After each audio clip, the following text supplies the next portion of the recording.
Hey, what's up team? It's Sherman here from Geek Psychology. This video is on the Enneagram Type 5 reimagined in this kind of fantasy sci-fi world that I'm creating. At least mentally creating.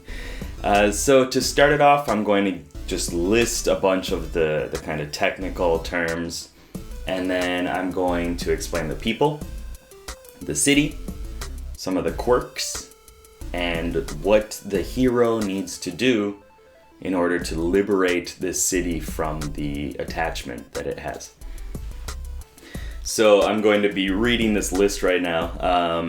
First of all, the essence for type 5 is peace. The holy idea is omniscience, kind of knowing everything, having all the information possible.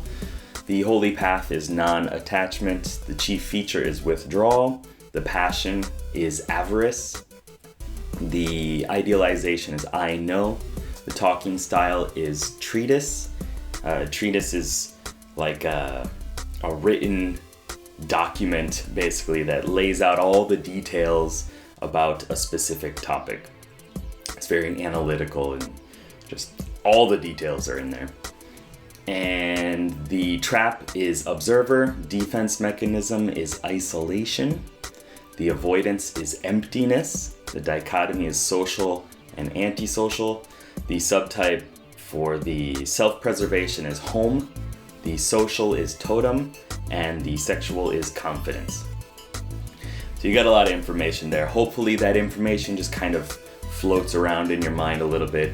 And when I'm explaining the fantasy aspect of this, you might be able to piece some things together. And if you got any good ideas, post them down below in the comments.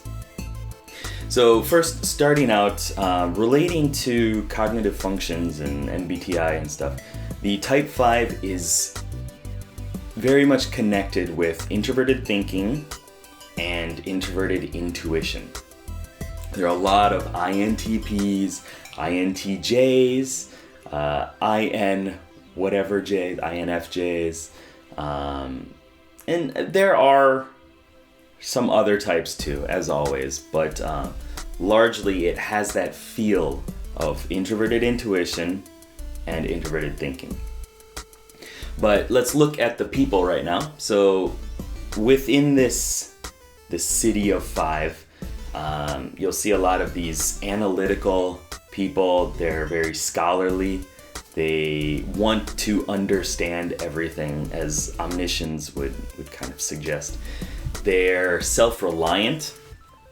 They just want to provide for themselves. They want to be able to handle themselves in whatever situation, in a survival sense. They're independent in that sense. They're non-conformist. They're generally very accepting of other people, in the sense of like, if this is what that person wants to do, that's fine. If this is how they express themselves, that's fine. And I'll be talking a little bit more about that within the quirks of this fantasy city. Type 5s want privacy. They want their own space. Being around a lot of people all the time is going to drain them quite a bit. And I mean, that's a very introverted aspect. So that's the general stereotypical idea of the people, the kind of people that make up this type 5 category. And going into the fantasy, the city aspect that I'm working on is, I imagine it as there's this giant wall, first of all. Like, it's a fortress, basically. It's just walled off from the rest of the world. And I imagine as a very high-tech society. I don't know if it's like Magitech or if it's just technology kind of advanced from where we are. But I'll get into that in a second too. The living quarters are generally small. I imagine it as this, like a bunch of apartment complexes, and within that everyone has just kind of this one room, and they're very comfortable with that one room, and they're able to make it into whatever they really want it to be. as long as it's within that small confinement. So like, if you've seen Black Mirror, there's an episode, I don't know, I think it was in season 1. Everybody lives in these tiny kind of cubicle rooms, and the walls are all a screen, and everything gets projected onto that screen. Within my understanding of what this could be is to have like the ability to fully customize those walls and to make it feel like however you want to have it. To be able to be an architect of your own personal space. So you could be in space, you could be like on a crow's perch looking down over everything, in a castle, in the forest, whatever kind of feel you want for that environment. And I feel that the fives would like to call that their own castle. Like it's their own special area that other people cannot intrude on, and they're able to kind of distance themselves when they need to. Also, within the walls of the city, there would be these kind of niche sectors. I first had an idea of like Akihabara in Japan, just like everything related to anime and nerds and stuff. But with the Type 5 in the city, it's not just that. Like they have the special like book areas, they have the guitar areas, the records, like all these old style paraphernalia and stuff that people want to collect. And within the Type 5, there's this kind of need to hoard and information and stuff around a specific topic and something that you really like. And so it could be, like I said, with records, collecting all the specific records from this genre and this time, like very specific niches. So I imagine a bunch of districts like that within the Type 5 city. Let's see, anything else? It said it's very high tech. So getting into that, we'll look at some of the quirks. Let's see. In my mind, there's this heads-up display. Like everybody has these eye attachments, these kind of bionic attachments, biotech, I guess. And they're able to just see all the related information, laid out about whatever they're looking at. Kind of like a better Google Glass, I guess. So if they meet a new person, it'll have their name, their age, their profession, like all this information about them, and the ability to kind of expand on that information, kind of load up like a Wikipedia article about that information so that they can continuously explore and just gather more information and learn about whatever topic they want to. So that's kind of like the heads-up display. And I also imagine that there's this, I called it HPAU. So it's a highly personalizable avatar unit. And it allows them to digitally kind of add on other pieces to themselves. And I also imagine it to be a little more than digital, like to have this kind of real component to it. But so for example, if they want to personalize their avatar with this, fancy top hat and a monocle and a cane, then that's what they can do in great detail, however they want to do it. They could add wings or whatever, honestly, whatever they want to do. I imagine they could do it within this Type 5 city.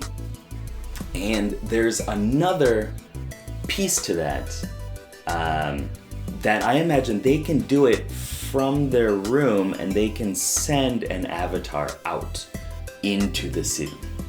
So they can fully just be protected within their own walls of their fortress, of their castle, and send their avatar out there to interact with the world. And this is why I was saying there's like this kind of real component to it, because I imagine that it could actually interact with everything that is within that city. I don't know if it's because it's high tech or if it's because it materializes in some way. But yeah, I imagine that they have that choice to do that. And there's no stigma attached to it. It's just like, this is their choice. This is what that person wants to do. That's fine. And so that avatar can go out there and be in the public, in the world, and still the actual self can be protected within the city. And this is not everybody. Sorry, I said within the city, but within their own room. And not everybody wants to do this. And I think that this would be shown more with the dichotomy, the social and antisocial dichotomy. Like the people that are okay with it, that have a little bit more battery life within themselves, are okay with going out there and just existing a little bit more. But the kind of antisocial side, the ones that are a little too attached to their thoughts and too protective of their inner squishiness, they're the ones that are going to be sending that avatar out quite a bit more. And yeah, this protects themselves. It's a persona, a mask that they can put on to maintain that privacy. And so the persona could protect from the intrusiveness that they feel being around other people. Within the type 5 itself in the Enneagram, it's said that as a child, like within their childhood, they usually have this intrusive parent that's kind of always kind of trying to dig for more information and stuff, and maybe a little overprotective of their child. So being able to separate themselves from that with this HPAU kind of gives them that little bit of relief. And let's see, what else?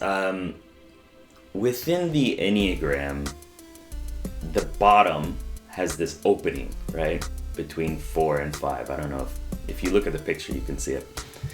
This is kind of where the black hole is. And I imagine there to be a black hole, kind of a whirlpool, like more like World of Warcraft style, within the space between where the 4 and 5 would be.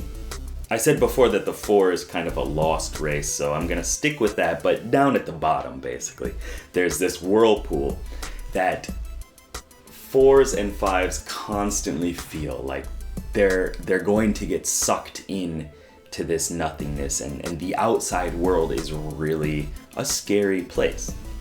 And in order to protect themselves, the 5s want more information.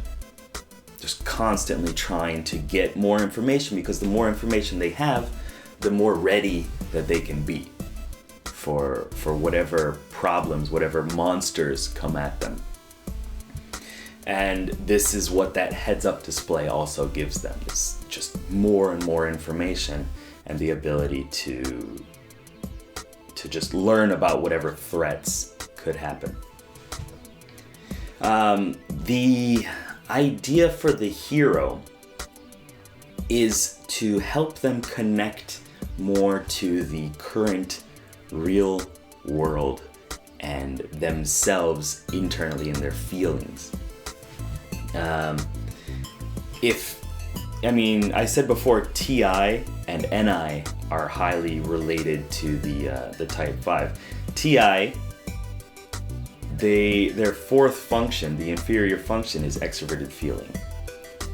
So this is also related to the hero journey within this, is helping people get more into that feeling side and be able to relate more easily with other people and express and emote their own emotions.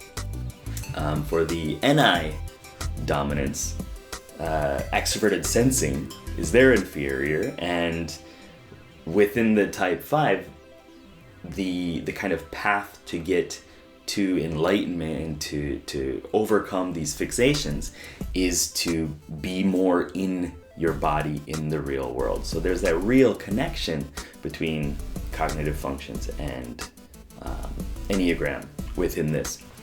But it's not always that. Basically, getting out of your head and being okay with everything going around you, with the people, with the physical sensations, engaging in life and fighting that isolation, fighting the desire to just stay within that castle and send your avatar out there. That is the hero's journey for this, is to get everybody more okay with physically embracing the world and realizing that their space and their energy is not as limited as they feel that it is, and that no matter how much you learn, no matter how much information you get, you can't know everything. And even if you did, knowing stuff and actually doing stuff, engaging in that, is a different beast, right? So getting people more out there in the world. If you're a type 5, this is your journey, to embrace the world more, maybe to step outside those walls, to go explore the other cities. Anything else that I need to talk about here? In the book I was reading about and the other studies and stuff, it was said that there's an attachment to observing, attachment to the trap of observing.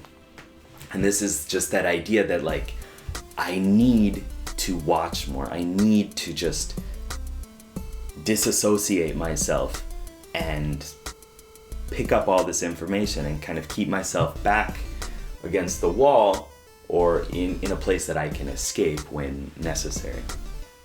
And avarice, their passion, is not necessarily hoarding gold and valuable trinkets in that sense, in like a monetary value, but it's hoarding information, trying to just take in more information and then maybe not always expressing it to everybody, and maybe assuming that other people know it, or just trying to take it in for yourself, and then forgetting to express it. But there's also this kind of desire to collect trinkets and stuff that they're very focused on, which is what I was talking about with the niche little sectors and zones within the city. Is if somebody likes radios, like old ham radios or something, which I know nothing about, I don't know why I picked this topic, but they're going to collect those, and they're going to collect all the information about those as well and be an expert on that. There's always this desire to be an expert on whatever it is that they've focused their attention on. All right, and that's about it for this video on type 5. Thank you very much for watching. If you know a type 5, or if you are a type 5, I hope this was helpful. Hope you get a bit more information about it and see that hero's journey of connecting more with feelings and the real world, and not forcing that attachment to observation and to wanting to know all the information. So the next video is on the type 6 as expected, next week, Friday. Look forward to that. Good luck, have fun. Thank you very much for watching, and peace.